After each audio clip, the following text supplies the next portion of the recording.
outside of town at the home of a UNC professor. Arriving just before 7 p.m., a 7 p.m. meeting, they see about 15 cars parked by this rustic log house. They walk in, find the people chatting, all strangers to them, but just then the host walks in from the kitchen and stops dead in his tracks. "I know you," he exclaims, pointing his finger. "You're Barclay Tate." Barclay draws a blank. Just a minute. I have something I want to show you." And the host announces, and he scampers upstairs, leaving the puzzled Tate standing in the middle of the suddenly hushed room. And in a moment, the host reappears with a well-worn ledger book. "See here? This is where I wrote your prayer request in column 1 when I met you in Front Royal in 1977. Barclay Tate, God's choice for a wife." Barclay looks. It is the most detailed, methodical prayer journal he's ever seen. "I prayed for you for 7 years, proclaims Dave. "Then in the middle of the night on December 30th, 1984, God woke me out of a sound sleep and said, 'Write in your journal, prayer answered.' So I did it. See, right here in column 2, prayer answered."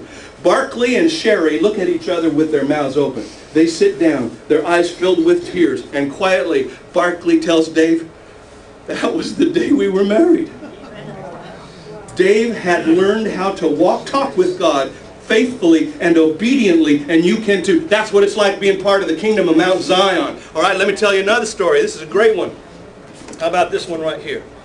In June 1999, 2 Korean women came to pray for a village in Uzbekistan. Although they spoke only Korean, they were invited by gestures to enter a home and pray for an old man who was unable to move.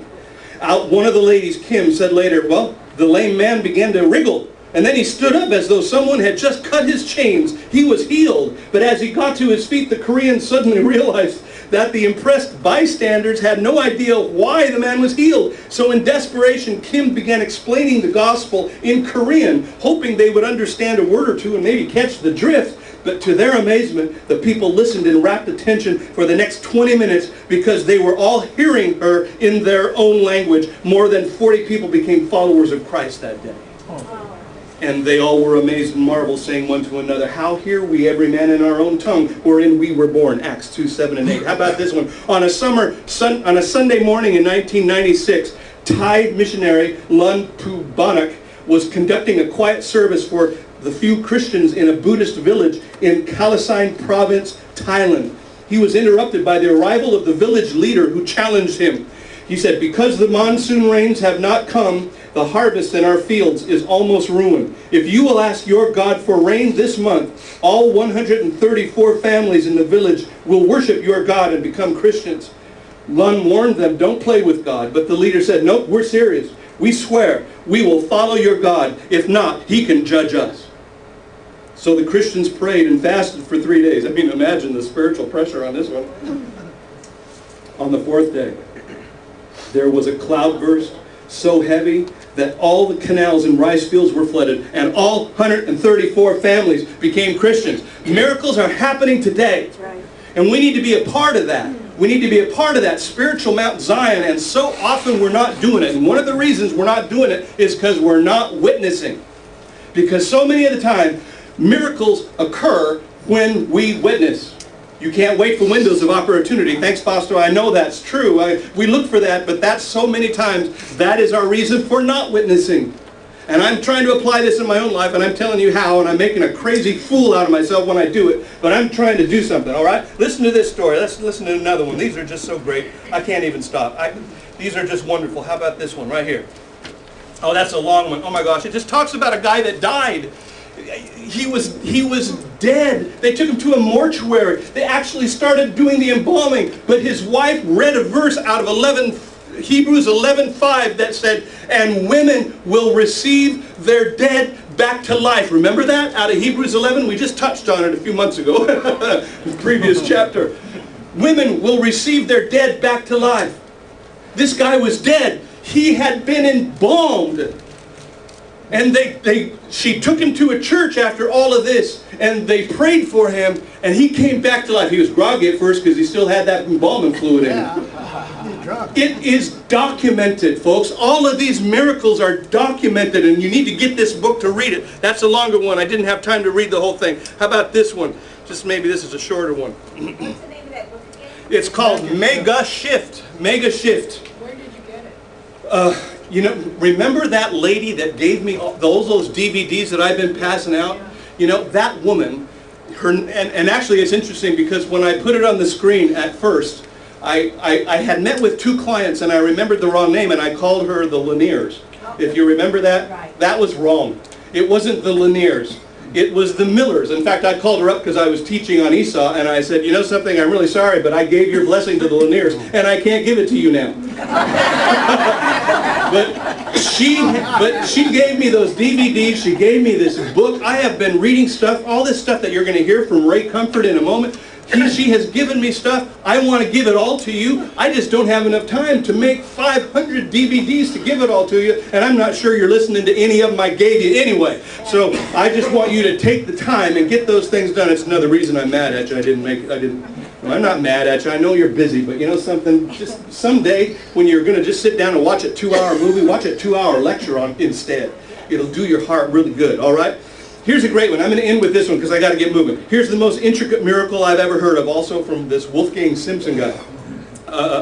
He says this, in 1998, he began to feel God wanted him to leave India and move to a more strategic location. He was a missionary.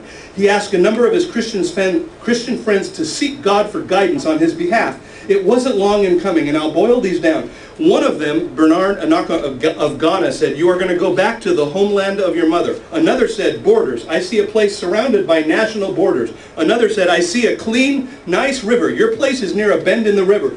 Yes, it's a hilly country, someone else chimed in. I have the name of that river. It's the Rhine.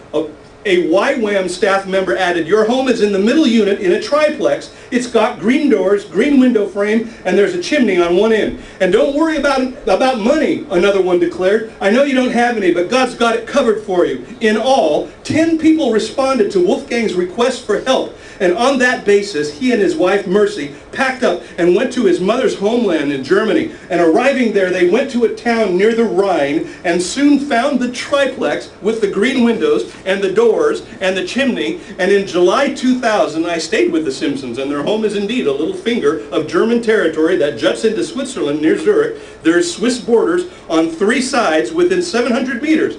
The unit was for sale when he got there. He found the owner and introduced himself. Hello, I'm Wolfgang Simpson. Oh yeah, he replied, the guy who's going to buy my house. God told me someone named Simpson was going to buy it. You must be a Christian too, so here's the keys. Don't worry about money. We'll do the paperwork later. Just give me a down payment when you get it. The frosting on the cake. After they got most of their things moved in, Wolfgang decided to clean out the mailbox, as the unit had been vacant for a while. One envelope in the pile was from Switzerland. It was addressed only to the street number. Inside was a letter from a man he'd never heard of saying, the Lord has given us a letter. The Lord has given us this address and impressed upon us that we are to send you 50,000 Swiss francs.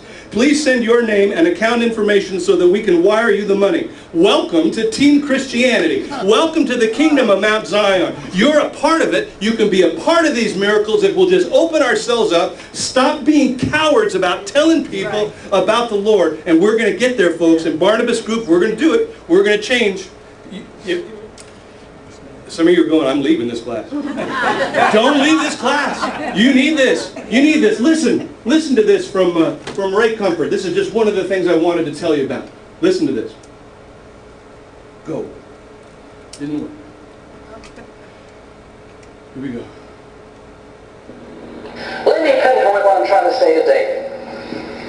The great determining factor of whether or not we, with God's help, produce true or false converts is the right use of the law of God. Let me repeat that. The great determining factor and whether or not we produce genuine or false converts comes back to whether or not we imitate Jesus, follow in the way of the Master, and use the law lawfully to bring the knowledge of sin. Remember the words of that great preacher 150 years ago? He warned that evermore the Lord must prepare the way of the gospel. To overlook this in instructing souls is almost certain to result in false hope, the introduction of false standard of Christian experience, and to fill the church with false converts. Time will make this plain. Let me close with this thought. Now, I'm not